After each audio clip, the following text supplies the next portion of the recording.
வணக்கம் மக்களே. இது உங்கள் சர்க்கரை பொங்கல் சேனல். ஒரு பெயர் ஜெஃப்ரி எப்ஸ்டீன். ஒரு மனிதன் அல்ல, ஒரு கதை அல்ல, ஒரு வழக்கு அல்ல. ஒரு காலகட்டத்தின் இருண்ட முகம். அங்கே குழந்தைகள் வெறும் மனிதர்கள் அல்ல, பயன்படுத்தப்பட்ட வெறும் உடல்கள், மறைக்கப்பட்ட குரல்கள், மூடப்பட்ட கதவுகள், தனித்து விடப்பட்ட ஒரு தீவு, வெளிச்சத்திற்கு தெரியாத ஒரு இருண்ட ரகசியம். அங்கே அப்பாவித்தனத்தின் திரைக்கு பின்னால் மகா பாதகங்கள் அரங்கேறின. 2018 டிசம்பர் 6 FBI விசாரணை தொடங்கும் அதே நாளில் எப்ஸ்டீனும் கிஸ்லேன் மேக்ஸ்வெல்லும் 55 கேலன் சல்பியூரிக் ஆசிட் வாங்கினார்கள். சினிமா பார்த்தவர்கள் அறிவார்கள், இந்த அமிலம் உடலை கரைத்து எதுவும் இல்லாதது போல் மாற்றும். அப்படியென்றால் ஒரு தீவுக்கு 55 கேலன் அமிலம் எதுக்காக? இன்று வரை பதில் இல்லை, மௌனம் மட்டும். அடுத்த தகவல், கிஸ்லேன் மேக்ஸ்வெல். அவளிடம் விமான ஓட்டுநர் உரிமம் இருந்தது, நீர்மூழ்கி கப்பல் உரிமம் இருந்தது. இந்த எப்ஸ்டீன் கோப்புகள் வெளிவந்த பிறகு உலகம் அதிர்ந்தது. ஏற்கனவே 2 பகுதிகள் பார்த்தோம்.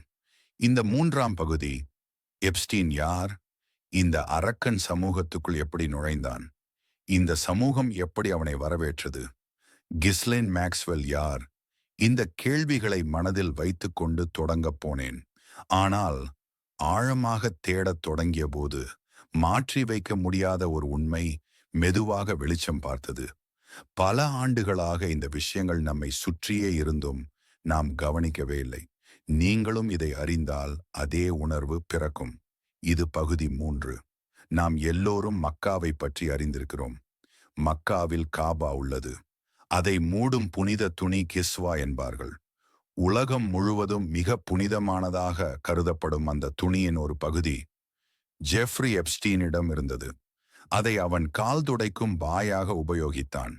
யார் கொடுத்தது என்று கேட்டால், 2018 UAE-ஐ சேர்ந்த அசீஷா அல் அஹ்மதி ஒரு தொழிலதிபர் ஆவார். அந்த கிஸ்வா துணி இவரிடம் இருந்துதான் வாங்கியது என்று கூறப்படுகிறது.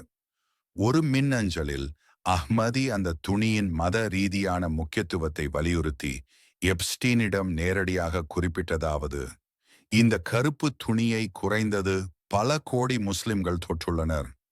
மேலும் தங்களின் பிரார்த்தனைகள், விருப்பங்கள், கண்ணீர் மற்றும் நம்பிக்கைகளை இந்த துணியின் மீது வைக்கிறார்கள்.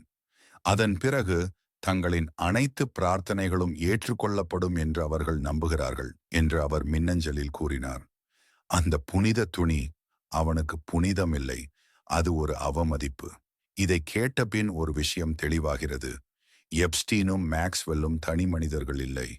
இப்ப எப்ஸ்டீனின் ஆரம்பத்தை பார்க்கலாம். ஒவ்வொரு அரக்கனுக்கும் ஒரு தொடக்கம் உண்டு.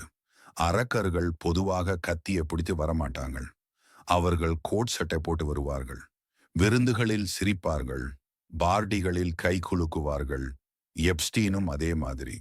1953 ஜனவரி 20 நியூயார்க் புருக்லினில் பிறந்தான். ஒரு தொழிலாளர் குடும்பம்.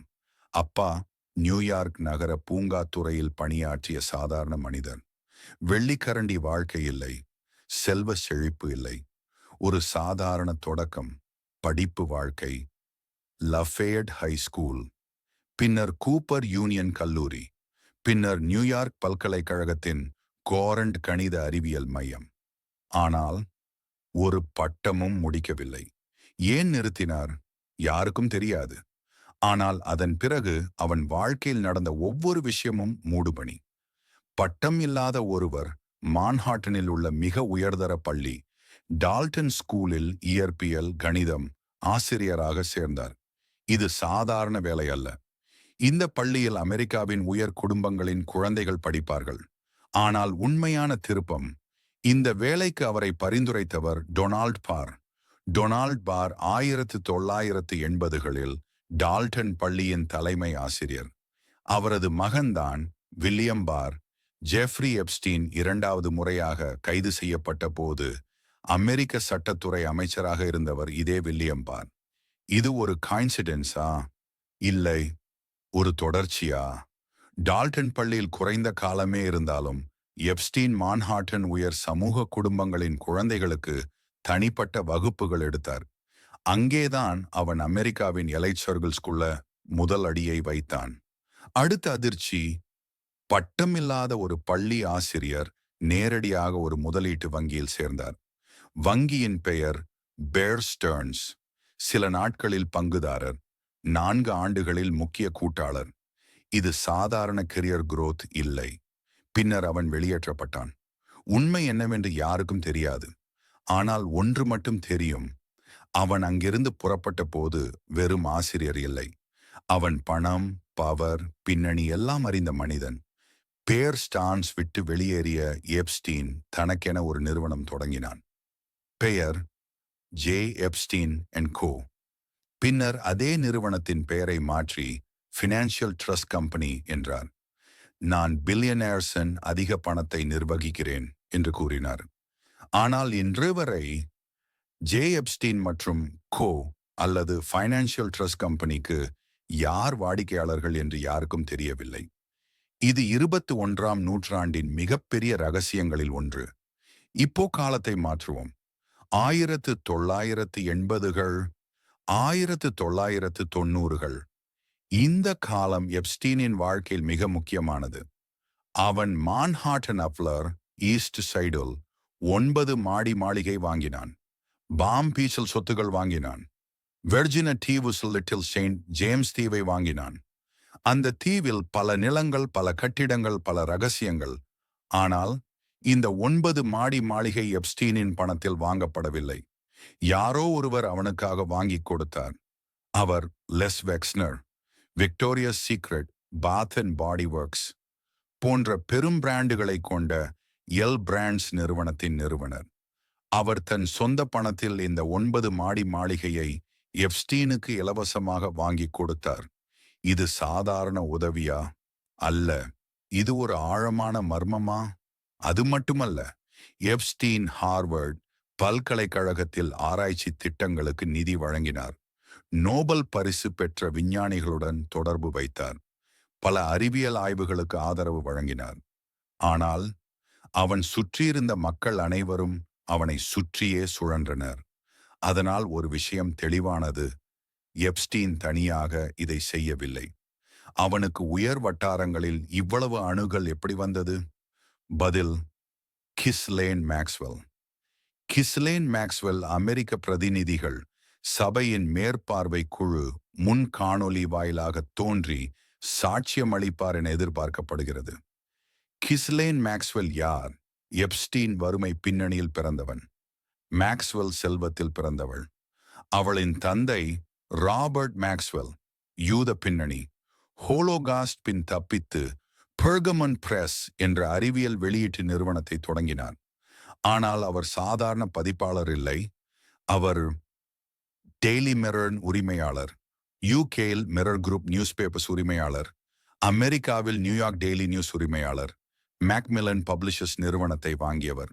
சிபிஎஸ்இ புத்தகங்களில் கூட மேக்மில்லன் பெயரை நாம் பார்த்திருக்கிறோம். குழந்தைகள் படிக்கும் புத்தகங்கள், நாம் படிக்கும் வரலாறுகள், நாம் நம்பும் செய்திகள் அனைத்துக்கும் பின்னால் இந்த மனிதன். பின்னர் ராபர்ட் மேக்ஸ்வெல் ஒரு கப்பலில் மர்மமான முறையில் இறந்தார்.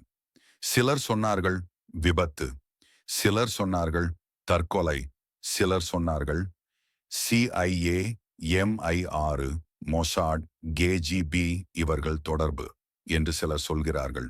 சிலர் சொல்கிறார்கள் அவர் எப்ஸ்டீனை விட மிக மோசமானவர். இந்த ராபர்ட் மேக்ஸ்வெல்லின் மகள்தான் கிஸ்லேன் மேக்ஸ்வெல். தந்தையின் மரணத்திற்கு பின் அமெரிக்காவுக்கு வருகிறாள். ஒரு பக்கம் பணமில்லாத ஆனால் மிக புத்திசாலியான எப்ஸ்டீன், மற்றொரு பக்கம் பணம் கொண்ட உயர் வட்டார தொடர்புகள் கொண்ட மேக்ஸ்வெல். இவர்கள் சந்தித்த அந்த தருணத்தில் ஒரு ஆபத்தான சமன்பாடு உருவானது. உன்னிடம் பணம் இல்லை, என்னிடம் தொடர்புகள் இருக்கின்றன. உன்னிடம் புத்தி இருக்கிறது, என்னிடம் அணுகல் இருக்கிறது. இரண்டையும் சேர்த்தால் ஒரு புதிய உலகம் உருவாகும். ஆனால் அந்த உலகில் நியாயம் இருக்காது, நீதி இருக்காது. பணம்தான் சட்டம், அதிகாரம்தான் கடவுள். கேள்வி கேட்டால் வாங்கி விடுவார்கள், அச்சுறுத்துவார்கள், அழித்து விடுவார்கள்.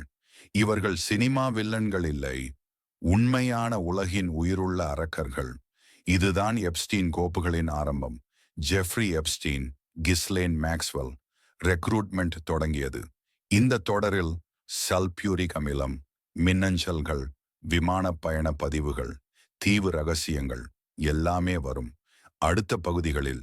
ஆனால் பாதிக்கப்பட்டவர்கள் குரலற்ற சாமானியர்கள், குற்றம் செய்தவர்கள், அதிகாரத்தின் நிழலில் ஒளிந்திருக்கும் பிரம்மாண்டங்கள். பணமும் பதவியும் வேலியாக நிற்க ஊடகங்களின் கண்கள் ஊனமாக்கப்படுகின்றன. நாம் அமைதியாக இருந்தால் இருள் இன்னும் அடர்த்தியாகும். புதிய அரக்கர்கள் நம் மௌனத்தில் தான் பிறப்பார்கள். ஆனால் நாம் உண்மையை உணர்ந்தால் இந்த சமூகத்தின் முகத்திரை கிழியும். மாற்றத்திற்கான விதை நம் சிந்தனையில் விழும். உலகத்தை நாம் வெறும் பார்வையாளராக பார்க்காமல் ஒரு போராளியின் கண் கொண்டு பார்க்கத் தொடங்குவோம். பகுதி 4 காத்திருங்கள். இது மிகவும் ஆராய்ந்து தயாரிக்கப்பட்ட பதிவு. இதற்கு நீங்கள் செய்யக்கூடியது சப்ஸ்கிரைப் செய்யுங்கள், கமெண்ட் செய்யுங்கள். நன்றி, வணக்கம்.